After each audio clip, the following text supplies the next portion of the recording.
Help Phone has launched a new initiative to support Black youth. It's called Rise Up, and we're learning how it works this morning. Agapi Gessesse is the Executive Director of the CEE Centre for Young Black Professionals and joins us this morning. Thanks for spending some time with us. Thank you for having me. First and foremost, tell us about your organization, what they do. Yeah, so CEE Centre for Young Black Professionals, we focus on workforce development for Black youth specifically, and we're looking to address the social and economic barriers that Black youth face across the country. So this Rise Up program from Kids Help Phone, how valuable is this and how is it going to work?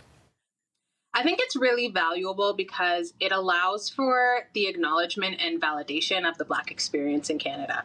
And one of the three approaches that we take at CEE is a trauma-informed approach, understanding that Black folks in this country are having to think about things that others don't need to think about, and it can be compounded by life experiences, but there's a direct correlation between trauma and anti-Black racism. And I think this initiative is an acknowledgement of that, especially for young people. How important is it for you to get everybody in Canada on board, not just people of color? I think that we as a country want every Canadian to succeed, whether we are newcomers, folks who've been here for generations. I believe that this country wants everyone to live the same Canadian experience as the other. And I believe that in order for us to do that, we have to be in this together. It's not a Black community issue. It's not an Asian issue. It's not, South Asian, etc.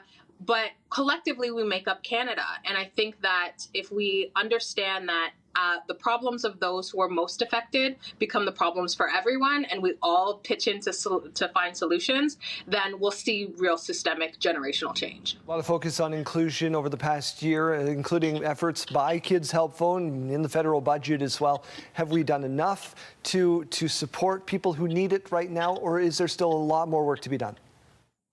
There's definitely a lot more work to be done, but what I will say is we are on our way. And I think that there's an acknowledgement that there has been momentum. We're looking at corporations and institutions that are understanding that this is systemic and that we all have a role to play in fixing it, and in this unique opportunity with COVID and our recovery, that we can actually recreate what our economy and our social contracts can look like.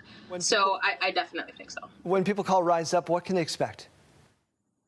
I think that they can expect somebody on the other line that's going to provide a culturally relevant lens. And I think that you're going to get someone on the other end that's going to be able to validate and also help someone through what the traumatic experience of experiencing racism or discrimination in this country can do to oneself.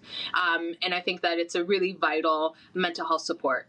Agapi, thank you so much for spending some time with us this morning. The website is on your screen. Have a great weekend.